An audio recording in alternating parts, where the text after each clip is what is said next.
Gifts, heated, influence. Gifts, heated, influence. What do those three words have in common? Can you tell me? Today we're continuing our look at the tech and apps that make van life possible. This has really helped me get the most out of outdoor living and the adventures that I've been on over the last few years, and I'm sharing it with you today in this mini series to hopefully help you get the most out of your own van life adventures. So gifts, heated and influence, what do those three words have in common? Well, actually they are from What Three Words addressing app. This app we use and we have primarily for security. It does navigation, but we have it from a security perspective. If you've never heard of it, let me explain. Addresses weren't really designed for the 21st century. They don't really pinpoint building entrances or rural places, so it's very difficult to actually find specific locations on a map. What the What Three Words team have done is they've divided the entire planet into 3-meter squares, and each one of those squares has a unique 3-word address. Gifts, heated, influence. This address here is going to take me to a cool little spot that I've never seen on the island of Jersey, and I'm going to go and explore that place with you guys today whilst talking about some of the apps that we use on our adventures. So that's now found a precise 3-meter square location on the map, and I can navigate to it through any one of the navigation apps in my phone. It's found where we are. It's on the other side of the island. Woo! Across the entire country just to get to this place. The reason I have the What Three Words app for van life and overlanding is primarily for security. It's nothing to do with navigation. I do this because if I have to tell someone where I am, if I want to meet them, or if there's an emergency situation when I need to contact the emergency services, I can tell them a 3-word address and they can find me. It's much more efficient and easy than having to share a pin with someone who's not a contact. So I can just say gifts, heated, influence, and they'll know exactly where to come and find me. So if you haven't seen What Three Words, go check it out. Free app. It's pretty cool. You can find out what your own 3-word address is at your place. Alaska, we've had this conversation. You can't drive. Come on, in your seat. Come on, just take a moment for that view. Woo! Last time we talked about navigation, I talked about Maps.me. This time we're talking about the much more popular Waze. And let me tell you when we use it and why we like it, whilst I drive to the other side of the entire country.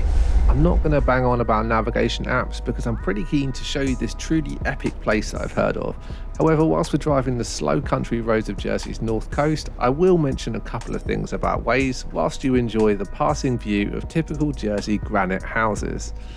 Like most navigation apps worth your time, Waze allows you to download offline maps for when you're going off grid.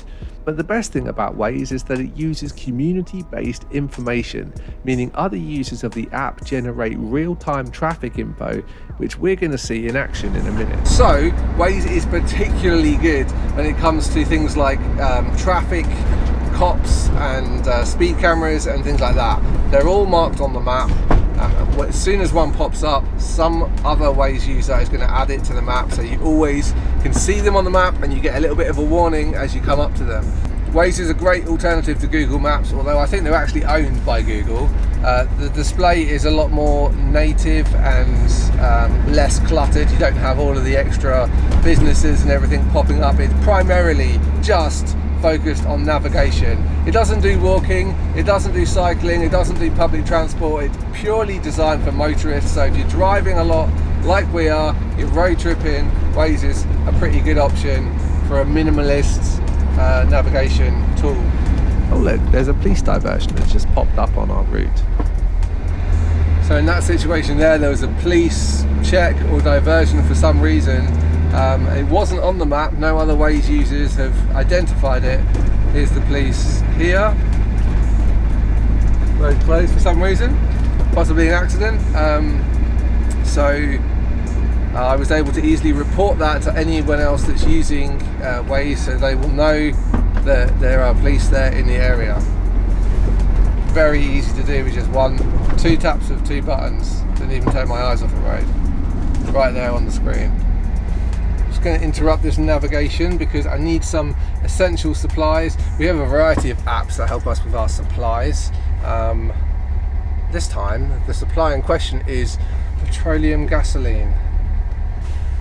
Petrol or gasoline is one of the biggest expenditures when you're travelling, and so if you can save some money, it's definitely worth using some technology to help you do that. I know Google and even Waze will provide pricing information in some places, but definitely not all. So we use a dedicated app to help us find the cheapest gas and petrol when we're road tripping. In the States we use Gas Guru, and in the UK and Europe we use an app called Petrol Prices.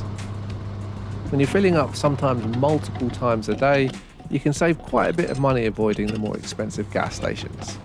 It takes about half an hour to reach the other side of the island, where hopefully the visibility will be good enough to just about see France on the horizon. Oh, absolutely glorious today. Oh, summer's coming! Come on, summertime! Tell you right now, GPS coordinates are just a pain in the backside.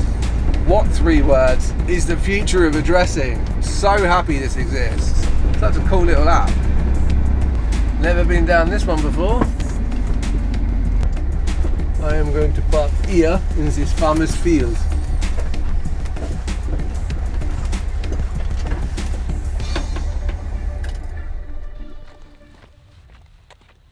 I don't know if you can quite make it out, but it's a bit hazy, but over there in the distance, that's France. Such torture. You can see the continent, just can't go there. Every single one of these 3-meter square blocks would have a different address. I've just seen it. That is epic. Oh my god.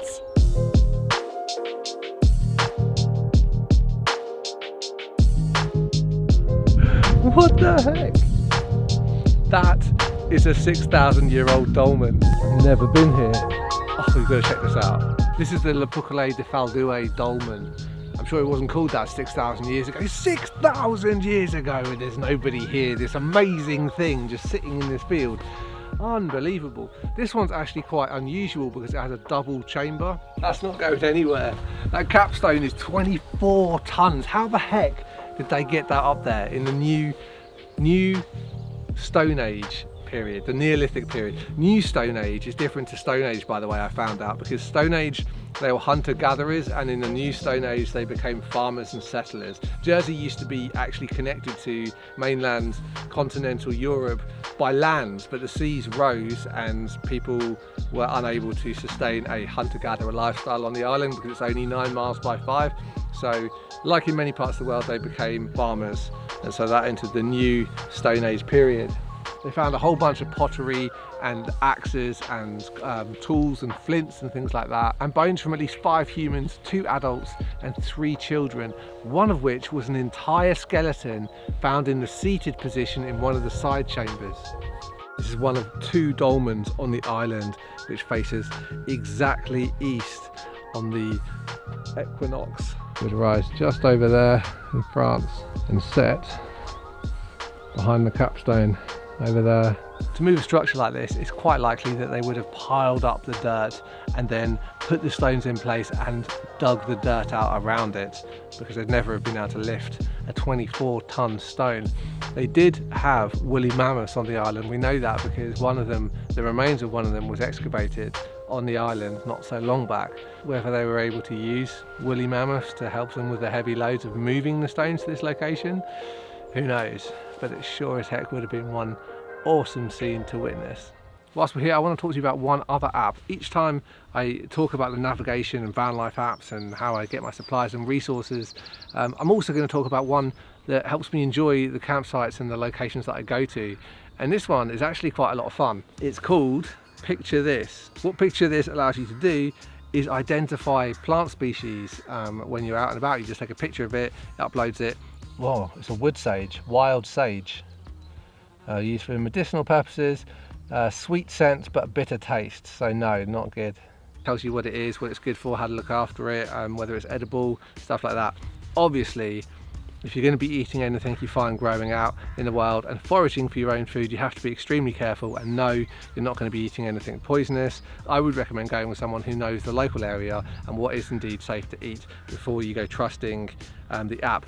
But I really enjoy trying to identify different species of plants if there's something that's particularly interesting and I've never seen it before. Useful if you don't know if something is like poison oak, or you've rubbed yourself on something. Was that a nettle? Is it going to get worse? Are there any other dock leaves or something nearby that I can identify to soothe the irritation? This is English bluebells, also known as wild hyacinth. Now, it does everything it can to try to make you pay for a subscription, and no doubt that's wonderful, but I just keep cancelling out of it, and I've been using it for about a year and a bit now, and it's free. So picture this. So glad I came out here to see this. This is definitely worth it. It would be the best place to wake up. Can you imagine sunrise coming through the Dolman? Oh my days, that would be incredible. Unfortunately, that's prohibited, and there aren't actually a great deal of places that you can camp, wild camp in Jersey. In fact, it's illegal across the island. So van life here is not so good. But the next thing I did want to talk to you guys about is one of the most useful apps for finding free, epic places to stay. It just saves you an absolute fortune when you're traveling overland, and that is Overlander is the app I want to talk to you about. It's one that a lot of people in the overland community use. It's not my favourite actually, but it is really useful for finding places to stay, free and paid. However, in Jersey, even though there's loads of really great little secret spots you could go and sleep, it's not permitted, and there is no entries here. So we are going to have to use examples from the nearest place, which is France. Overlander is basically a database of points of interest and camping locations that have been added by the overlanding community. So as people travel and they discover somewhere awesome, they add an entry, add photos, give it a list of amenities, and then you're able to see exactly what you can expect at that campsite. It's incredibly useful. This kind of app has absolutely revolutionized the way that we can travel. What it enables you to find is really useful. So let's have a quick look here. In France, I can see that these symbols here with a moon, crescent and a camp means it's a wild camping location. Now typically that's the kind of place that I would like to stay, away in nature, zero facilities or amenities. The great thing about Overlander and all of these apps is the comments, because you can basically see the last time somebody was there and commented. And I do encourage people to comment when they stay at a location, particularly if anything goes wrong or if anything is different to the information that's on there, because campsites change all the time. With all of this information that's getting added to this database here, we are now able to filter, and this is where it comes really in handy. Let's click none. We don't want any of those. Then we're going to have just wild camping with water. So now, if I just want to park in nature and I want there to be a water supply, I know that these are the ones that I should head to. Absolutely ideal when you're doing like a long trip and you just want to stay somewhere in that region. I would imagine almost everybody in the overlanding and van life community has heard of Overlander. It's particularly popular in the US and to a lesser extent in Europe, but it is a really useful app to have, and it's often helped us find really epic camping spaces, so I recommend that you go check it out. It's totally free. One last quick note whilst we're on the subject of finding camp spots, because this does list informal and wild camping locations in addition to established campsites, the protocol or etiquette is a little bit different when you're just staying somewhere for the night. Generally you don't really want to be putting out your awning and all your tables and chairs and everything. It might make people think you're moving in for the weekend. These are just places you're going to get your head down because you're on your way somewhere else. And the last thing I need to say about these campsites is it's absolutely imperative that you leave no traces. You have to pick up your stuff. This is really important for the good of the entire overlanding community. You have to respect the locals, you have to respect other visitors, and the best way to do that is to keep the noise down, keep your camp as small as possible, and for God's sake, clean up your rubbish. I tell you what, I'm super stoked to get out to places where I can start exploring and sleeping overnight. I can't wait to travel. I don't know about you guys, but oh, I'm ready. There is one other category of app that I'd like to talk to you about, and that's socializing. Some people will go traveling with their lovers or their family or their friends, but there's also a lot of people like myself that have traveled on their own, and sometimes the van life can seem a little isolated because you have everything you need with you. You don't necessarily need to go and meet other people, and so having a way to reach people through technology is really useful for making friends and contacts on the road. These days Travello is a really great app for socializing. It's basically Facebook, but specifically for travelers. It's the social network for the travel community. You can attend meetups, you can host your own meetups if you want people to come and hang out with you and do something. You can invite people in a certain area. It's a really great way to connect with other transient people that are moving through a location, and that includes van life. The concept of Travello is to connect you with other travelers nearby, so you can filter this down to age, gender, language, and even interests such as like digital nomadism, photography, blogging, anything that you're into, climbing, outdoor activities, hiking. You can find people that want to go and do that sort of thing too. You can attend meetups that other people are hosting, or you can invite people to come along and do something yourself. If you want to go traveling and you don't have anyone to go traveling with, Travello is likely to hook you up with a whole bunch of new friends and open a lot of doorways. So don't let being on your own stop you from exploring this great big world. Obviously, I know being social at this time with COVID is a little bit difficult. However, the community is absolutely thriving online, so people are using it to virtually connect. And if you have itchy feet, you'll find a lot of inspiration there. All right, that wraps up our look at technology this week. Thanks so much for joining me. If you're interested in being inspired, you can watch our travel series over there. Otherwise, you can watch our van build series here, because it is van building season, people.